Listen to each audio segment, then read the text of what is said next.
Ngano kahanga ang mga dagkong turista gikan sa Amerika makahatag man og dakong kadaot sa mga gagmayng komunidad sa laing nasod.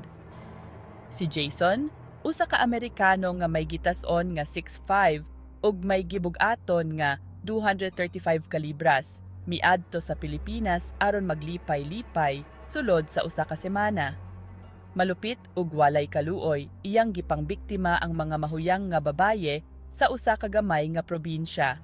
Sa iyang pagbiya, wala siya'y kalibutan sa mga kalisuhan nga iyang nahatag. 7 ka babaye nagsabak sa mga bata nga sobra kadako, matag usa sobra sa feel pa 400 gramos. 5 kanila namatay sa pagpanganak, ang ilang mga lawas dili makaagwanta sa kabugat. Mikuyanog ang kasubo sa tibuok baryo, mikatap sama sa sunog. Si Jason,